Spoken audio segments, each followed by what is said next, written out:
There is a war being waged for your life. It is not fought on a battlefield with soldiers and steel. It is fought in the silent, foggy trenches of the early morning, in the first fragile moments between sleep and consciousness, in the space between the first breath you take and the first thought you allow to anchor in your mind. This is the decisive front. The rest of your day, your achievements, your failures, your focus, your distractions, is merely the echo of this initial critical engagement. The victory or defeat of your entire life is decided not in the boardroom, not in the negotiation, not in the final sprint, but in the sacred, silent hour after you open your eyes. Most people lose this war before they even know they're in it. They surrender their sovereignty with a groaning hand, slamming a snooze button. They hand the keys to their kingdom over to the chaos of the world, to the pang of notifications, the urgency of emails, the demands of others. They begin their day in a state of reaction, of defense, and a day that begins on defense can never, ever end in victory. But you are different. You feel the ache for a different outcome. You understand, deep in your bones, that to command your life, you must first command the territory from which it is launched. You must become the undisputed general of your own dawn. This is the unbreakable law. Command your morning. Command your life. This is not about productivity hacks. This is not about a faster routine. This is about the fundamental architecture of a sovereign soul. This is about seizing the leverage point of your entire existence and shifting the universe in your favor. The first act of command is not an action. It is a refusal. It is the conscious, deliberate, and non-negotiable rejection of the default world. Before you can build the palace of your potential, you must clear the land of the ghosts that haunt it. And the most persistent ghost is the one of yesterday. It is the residue of yesterday's failures, yesterday's argument, yesterday's unfinished business. It is the heavy fog of regret and the sharp sting of resentment. If you allow this ghost to inhabit your morning, you are trying to build a new day on a foundation of old rubble. You are asking a new sun to dry old, rotting wood. It cannot be done. Look at Abraham Lincoln. He faced defeat after soul-crushing defeat. He could have filled his mornings with the bitter memory of lost elections, of public ridicule, but he did not. He understood that each dawn was a new continent, untouched and undiscovered. He would rise, often before 5 a.m., and use the silence not to relitigate the past, but to study, to read, to sharpen his mind for the battles of the new day. He refused to let the ghost of yesterday dictate the strategy for today. Your first act of power is this: the conscious severance from the past. The moment your eyes open, you must declare, aloud if you must, that was then, this is now. You must forgive yourself. You must release what you cannot control. You must step into this new day as if you were born into it just moments ago, unburdened, clean, and free. This creates a vacuum, a silent, empty, and potent space. And nature abhors a vacuum. The world will rush in to fill it with its noise, its demands, its trivialities, unless you fill it first. Unless you plant your flag in this virgin territory and declare it yours. This is where we move from refusal to creation. This is where we ignite the engine of intent. Into this pristine silence, you must pour the most powerful substance and the known universe, a burning, deliberate purpose. A wish is a whisper. A goal is a map. But a burning purpose is this sun around which an entire solar system of your actions will orbit. It is the why that makes the how possible. It is the fuel for the coming march. Most people wake up and ask, "What do I have to do today?" This is the question of a slave, a prisoner reviewing their chores.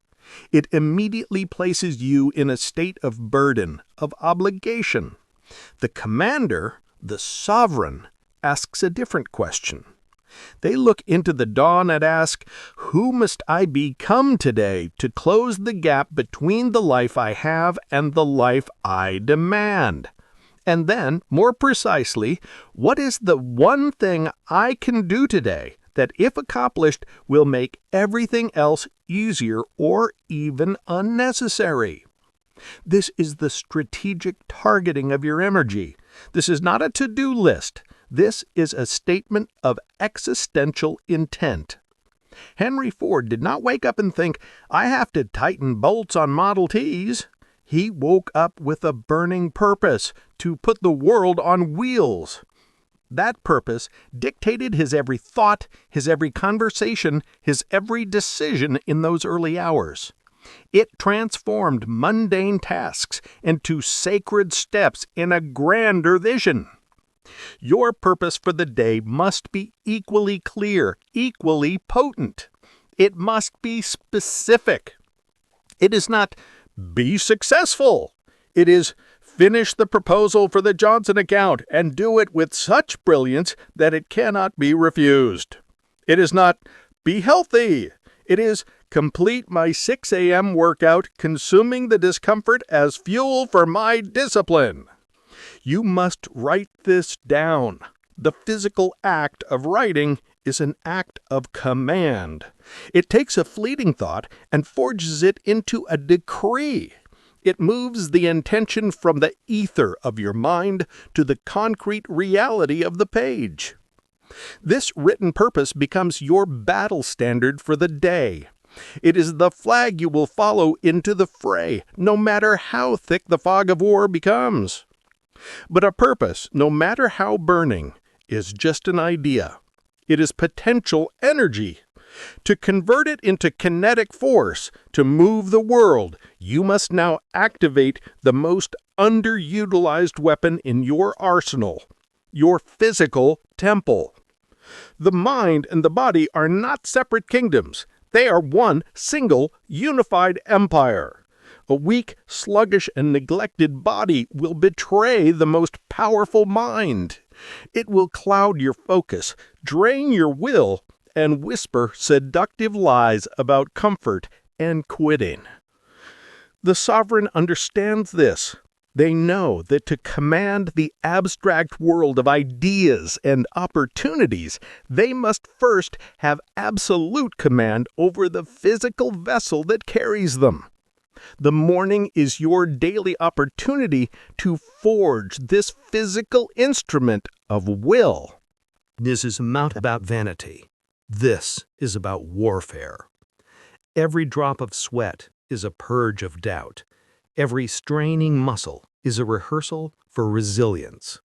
Every pounding heartbeat is a drum of war against the mediocrity that seeks to claim you. Theodore Roosevelt, a man of immense intellectual power, was not born a physical specimen. He was a sickly, asthmatic child, but he made a command decision. He dedicated his mornings to what he called the strenuous life. He boxed, he lifted weights, he hiked, he jujitsu'd. He forged a body that could house his formidable spirit. He knew that to command the political arena, to explore uncharted jungles, to lead a nation, he needed a physical vessel that was not a liability, but an asset. Your morning ritual must include the deliberate conscious strain of your physical being. It is a direct conversation with your own limits, where you tell them, in the language of action, you will expand today. It doesn't have to be 2 hours of extreme conditioning. It must be consistent, and it must be challenging for you. A run that makes you breathe hard, a weight that makes you tremble, a yoga flow that demands balance and focus. This act does 3 things. First, It floods your body with energy and clarity, setting a physiological tone of vitality for the entire day. Second, it is a direct deposit into your confidence. You have already conquered something difficult before most of the world has even hit snooze. You carry that victory with you. Third, and most importantly, it is a primal demonstration of command. You are telling yourself, through action, that you have the power to impose your will upon your own flesh. If you can command your body, you can command your focus. If you can command your focus, you can command your mind. And a commanded mind can command a fortune.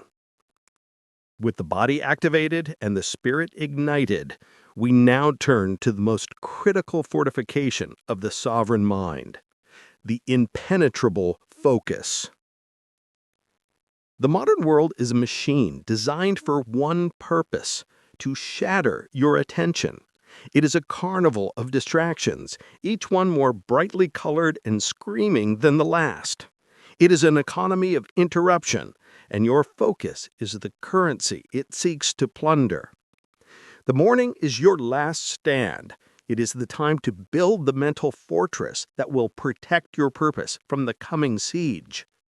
This is the practice of deep focus. It is the single most economically valuable skill you will ever develop. This is your time for what the ancients called the art of the one thing. It is the deliberate, uninterrupted immersion in the most cognitively demanding task aligned with your purpose. For 60, 75, 90 minutes, the world ceases to exist. No phone, no email, no notifications, no conversations, just you and the work. This is where you build your masterpiece. This is where you write the code, draft the proposal, compose the symphony, design the blueprint, learn the language. This is not about checking boxes. This is about entering a state of flow, where time distorts and your skill meets its greatest challenge. Look at the great creators. Stephen King, for decades, has followed the same ritual. Wake, write for 3 to 4 hours in the morning, and then stop. In that sacred, focused space, he has built an entire universe of stories. He commands the morning, and in doing so, he commands his creative output, which in turn commands his life and legacy. Your deep focus session is non-negotiable. It is the engine room of your fortune. This is where you generate the unique, profound value that the world will eventually have no choice but to reward. This is where you go from being a consumer to a creator, from a spectator to a protagonist. During this time, you're not just working on a task, you're working on yourself. You're forging the neural pathways of concentration. You are building the muscle of attention. You are telling your brain, day after day, that your purpose is more important than any distraction. This fortified focus will then carry you through the rest of the day, allowing you to handle the trivialities and interruptions without being derailed by them. You have already done your core work. You've already claimed your victory. But a mind focused only on output becomes brittle, a sword that may break. It must be balanced by input. It must be sharpened on the wisdom of the ages. A commander does not lead with empty quivers. They must be resupplied. They must have intelligence. The sovereign mind understands that the morning is also for stocking the arsenal with wisdom, for filling the well with inspiration. This is the practice of deliberate learning. It is the conscious consumption of material that elevates your thinking, that expands your perspective, that fuels your spirit. It is not scrolling the news. It is not reading the comments. It is the study of philosophy, the absorption of history, the lessons of biography. For 20 to 30 minutes, you must sit with a book, a profound article, or a thoughtful podcast that is directly related to your growth. Read about the stoicism of Marcus Aurelius, who commanded the Roman Empire from the front lines and learned how to govern your own internal chaos. Study the strategic patience of a samurai or the innovative genius of a Da Vinci. This does two things. First, it provides you with new mental models, new frameworks for solving the problems you will face. You are not thinking alone. You are thinking with the accumulated wisdom of history's greatest minds. Second, and more subtly, it sets a tone of reverence for knowledge. It positions you as a student of your craft and of life itself. It keeps you humble and hungry. With the mind sharpened, the body forged, and the spirit focused, we arrive at the final and most transformative practice of the sovereign morning, the altar of gratitude. Power, true power, is not just the ability to get what you want. It is the grace to appreciate what you have. An ungrateful mind is a mind of scarcity, and a mind of scarcity will always, eventually, sabotage its own fortune. It will never have enough. It will always be looking for what is missing, and in doing so, it will fail to command the abundance that is already present.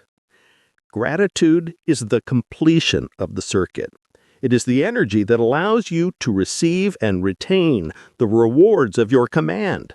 It is the practice that grounds your ambition in a deep, abiding sense of fulfillment. Before you charge into the day, you must sit in stillness for just 5 minutes, and you must consciously, deliberately count your sovereignty. Feel gratitude for the breath in your lungs, for the roof over your head, for the mind that can read these words, for the challenges that are forging you into a stronger being, for the loved ones in your life, for the simple, profound fact that you have another day to try, to build, and to become. This is not a weak practice. This is a warrior's practice. It is easy to be grateful when everything is easy.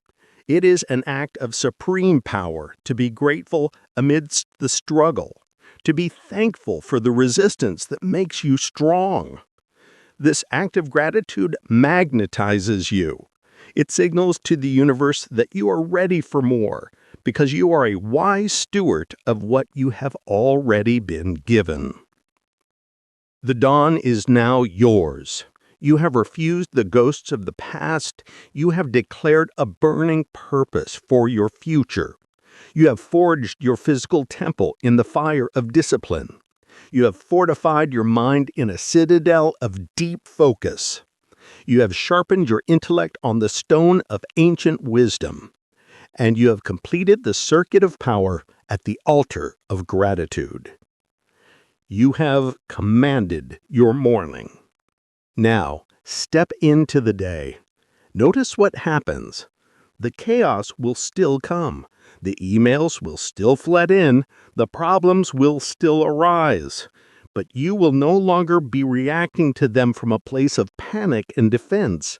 You will be responding to them from a place of power and command. You have already won your first and most important victory. You have already deposited success into the bank of your soul. The rest of the day is merely the dividend. The person who stumbles out of bed, enslaved to the snooze button, and the person who rises as a sovereign of their own dawn. They may walk the same streets, but they inhabit different universes. One is a leaf in the wind. The other is the wind itself. This is not a one-day experiment. This is the new constitution for your life. This is the daily reaffirmation of your own sovereignty. Day after day after day, you will rise, you will refuse, you will declare, you will forge, you will focus, you will learn, you will give thanks, you will command your morning, and in doing so, you will, with absolute certainty, command your life.